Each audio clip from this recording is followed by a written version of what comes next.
Hi, everyone. Mike White here. Welcome to this week's vlog post. It's the last of the series Mentoring Mindset. This is part 5, and I call it Keeping Connected. And I think this has been a lot of fun for me to do. And I know from the comments that I'm getting back from you out there that a lot of you have found this helpful. And I'm really happy that that it's working because there are challenges out there, obviously, and people are trying to figure out direction and what it is that they're doing. And I just think I'm drawing on the things that my clients are doing that are helping them be successful, and amazingly so, given what the general market looks like. So today I want to talk about the last piece of this, the keeping connected part. And I think it's one of the most overlooked areas of our business. We spend a lot of time going out there and generating opportunities and, trying to create referral partners, build relationships.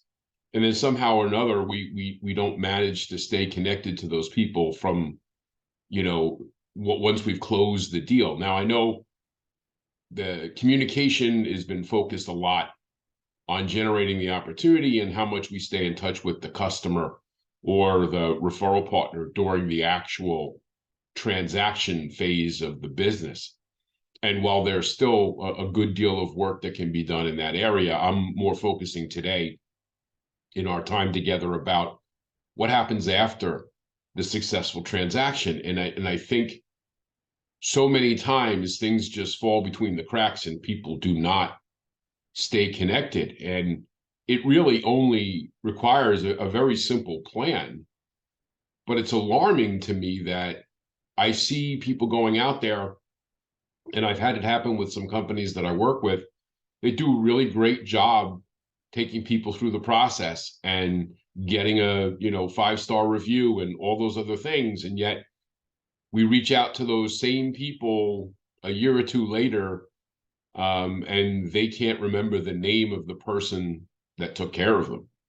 And that to me tells me that no matter how good somebody thinks you are, if they don't have top of the mind awareness, if you're not presenting them with value, post closing part of that relationship, if you're not staying connected, it can very simply leave their mind that you were an important part of their lives. Of course, they remember who you are while they're waiting to close and maybe, in the 30, 60, 90 days after that. But the reality of it is people don't keep you in mind because you're not relevant to their lives on a regular basis. And that's why staying connected is so important. And understanding that, we've got to remember not only that we communicate, but how we communicate. And I share with people at least my own observations in priority of how people communicate with each other. And I listed 6 areas of communication, and I put them, and I've ranked them personally on how I think how valuable they are. And first is face-to-face communication. Second is a Zoom call or a phone call live, and obviously that can be done on social media or other mechanism. Text messaging obviously works well. A phone message, clearly it's not the same as speaking to them live, but leaving a voicemail can be effective. Snail mail is also making a huge comeback with a lot of people who are finding it very practical and profitable way of communicating with their clients. And last, and to be honest with you, least valuable form of communication is email. The last 20 years has proven that email went from being the most critical thing in the entire world to being an annoyance and figuring out how to eliminate the number of emails that we get that we don't find valuable. Now, you can mix and match some of these things, obviously, to your preference and your client's preference, but all of them should be in your communication bag of tricks, if you will, in your mix of how you communicate. And I think, when I talk about these things about communication, people always come back and say, Mike, well, what do I communicate? How do I talk to them?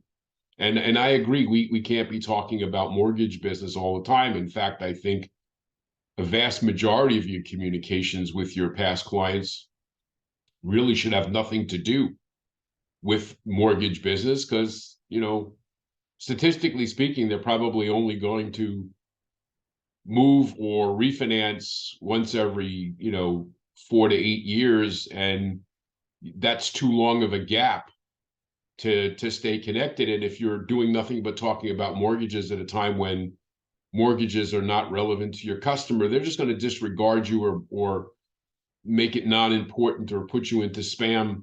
And now you've lost that way of getting in touch with them, because they don't see the value in it. And so here are the things that I know work on a day-to-day basis. I know it's changed the lives of loan officers and even companies that I work with, but the four best methods of communications, or things to communicate about over the long haul. This is not just, what do I do right now for instant gratification, but how do I communicate with my database and my referral partners of people on an ongoing basis to provide value to them in a meaningful way that keeps my name, embedded in their brain cells, and creates that top of the mind awareness. And by far, this is the ranking order, and number one is number one by a giant margin. So if you're only going to pick one of these things to do, then number one is the thing that you should incorporate into your life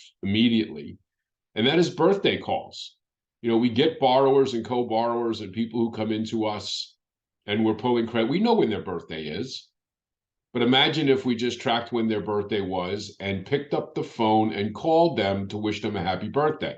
Not a text message, not an email. Pick up the phone and spend 30 seconds to 3 minutes making that phone call. Now you'll say, oh, Mike, that's takes a lot of time in my day, but well, that's nonsense. Because I have clients that have 2, 3, 4,000 people in their databases, and they're very happy to spend a half hour to an hour a day picking up the phone and making those 30 seconds to 3 minute phone calls, because those birthday calls directly contribute to somewhere between 20 and 50% of their ongoing business. So think about that. If you want to grow your business in a meaningful way, and again, statistically speaking, nothing comes close to the simple fact of remembering to pick up the phone and call somebody on their birthday. It's phenomenal results, and I can give you a list of loan officers that you can call that will tell you exactly how powerful it's been in their lives and to their business. The second most important thing is the annual review or anniversary phone call. Again, reaching out to people, and I know some people do this in conjunction with an email, a text message, or even snail mail. But at some point, picking up the phone and calling those people and talking about it's time to do their annual review or to celebrate their anniversary of their loan, just to touch base with them, becomes incredibly important. The third most important thing, and rapidly growing in usage, are the monthly video coupons. And again, for those of you, when we talk about collecting 9s and 10s, especially product and service providers in your local market, those short video coupons are amazing in how it can attract opportunities, get you connected to all the people that business knows, gets your people to share those coupons on social media and through email with other people, at the same time while providing value and making sure that people are opening the emails that you send them with those video coupons, or they're going to your social media sites and paying attention to them to see each monthly video as it comes up. Again, it becomes extremely valuable, and most of the time it doesn't cost you anything to do. The fourth thing, and the last thing that I've decided to put on this list, again, because it's simple, it's easy to do, is adopt a holiday or an event or a charity, anything but Christmas. Focus on something that's meaningful to you. It could be a holiday, it could be, a local event, it could be local homecoming at your high school, it could be, a community day, whatever it is, could be a charity that people are connected to. I spent my good part of my business life supporting, when I worked on Long Island, the Carol Baldwin Foundation for Breast Cancer Research, because I lost my mother to breast cancer. It was a big thing on Long Island where I grew up. Obviously, it's a big thing everywhere, but Long Island was specifically, a spot where it seemed like the incidence of breast cancer was higher than it was in the rest. And so there was the foundation there. It was something that I could get behind and support. I spent a lot of time and effort, supporting that, and the connections made through doing that and the things that we could do with that were incredibly invaluable, both in business and personally rewarding to be part of the group. And I think all of us can do something like that.